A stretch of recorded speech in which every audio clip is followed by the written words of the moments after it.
Liberty head coach Kelly Findley. Coach, the season's upon us. Just talk about your thoughts going into the 2025 campaign. Yeah, really excited about the season. Just like everybody is this time of year, you're 0, 0, and 0. So you have everything to play for. All your hopes and dreams are still in play. So yeah, really excited. I feel like we know the OVC as well as we can know it. The first couple of years, you have no idea what's coming, travel, where you go. But yeah, really excited about the season. How do you compare this year's team to last year's, and what's your breakdown of returning players and newcomers? Yeah, I mean, college sports is changing a lot. It's amazing over the last 5 years how much has changed. So we have a lot of transfers in. We also graduated a lot of guys who had been here for a long time. So we have almost a whole new team, which is really fun. It's challenging as coaches, but also exciting. We also have a new staff. So we had a couple of guys were able to get some great positions, which I'm really excited for them. And so yeah, we're kind of a whole new team, which is really fun, and that's probably why I feel young, is because we're just starting over, so everything's fresh.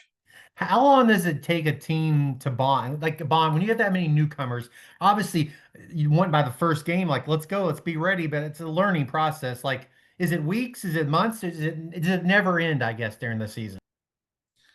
Well, I hope it's weeks because we don't have a whole lot of time in college soccer. But yeah, I think one of the best things to do as a coach is just keep things simple and hope that they're complex enough that the opponent can't figure it out. So that I think being simple at the beginning and organizing the guys and really allowing them the freedom to get after a little bit, it shortens that time. So I think after about 3 weeks, a couple preseason games, get through your first 3 to 4 games, you're firing, and you hope what you've chosen to do and what the team has bought into is successful, and then really you're flying by conference play.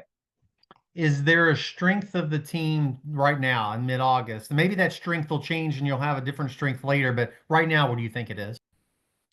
We have some core values, and I think we're really unified, which is good. I also think that we have a lot of guys that understand that they all have to carry the load. Where last year we maybe had 3 or 4 guys who did. Michael Huss scored a lot of goals. Everyone thought he's probably going to score. So I think we're going to have to win by committee, and I think that's a good thing because everyone understands that they have a responsibility, and if they don't carry their responsibility, our team won't be successful.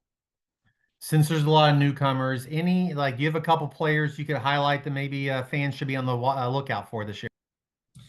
Yeah, we had a couple of good transfers come in. Casey McCarthy from Detroit's a senior. He's a really good player and really like him. We got 2 new forwards, a kid named Ben Carmen from Cedarville and Zach Lifferth came from Utah Valley. Like those guys. We have a good goalkeeper. He's a freshman, but my running joke name for him is Long Paw because he's got these great arms that can kind of get things out of the top corner. And then Carlos is back. Thank goodness for the fifth-year junior college deal. So it's great to have him back. But I do expect Aiden Morrison and Elijah John and Perry Blay. I think that midfield group is going to be really good. Well, you can never have too much depth, right? A couple coaches have said they like their depth. How do you like your depth so far entering the season? Yeah, well, the roster spot stuff has been interesting for everybody. I think I'm not sure how many people in the OVC or teams in the OVC opted in, but we did opt in. So we have a lot of good tools, but we don't have a lot of players on our roster, which I actually like because again, you think about a strength being everyone's got to carry a load. That's where we are. But I feel good that we've got one, maybe 3 guys for 2 spots all over the field. You referenced the OVC and just learning over your 2 years. What do you expect this year now that you've learned some things about your opponents and the travel? Well, the first thing is we know where to eat and where not to eat. That's probably the most important thing, really. So you're it's a joke, but it's also serious. Like I've had some of the worst Chinese food in my life at other places. Some of the places we've gone. No offense to Illinois, if you know what I mean, but no, I just think understanding how you're going to do it, what the fields are like, that part is a big part of the challenge. And really, we've kind of realized we probably need to play a little differently on the road than we need to play at home. And I think we've got a team to do that. Looking at your non-conference schedule, just tell us a little bit about it and how you expect it to prepare you for when you get to league play at the end of September.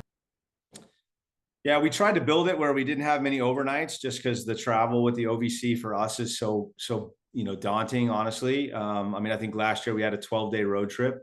I've been coaching for over 20 years, and that's the first time I've ever had that.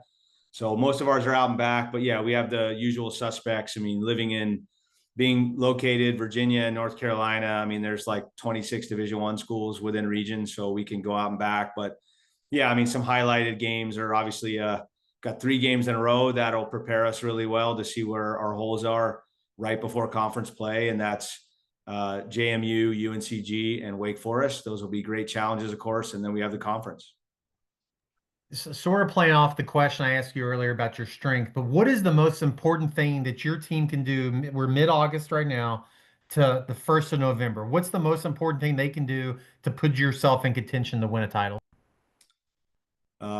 Well, just like every single college program, it's can you control the things off the field in order to perform on the field. So whether it's your family life, whether the wrong girl or the right girl looked at you in class, whether you got injured, you're sleeping enough, you're eating. So really, it's staying healthy and being able to focus on the task. That is the number one thing they need to do. Well, Coach, appreciate your time this morning and just best of luck to you and your team all season long. Okay, guys, thank you.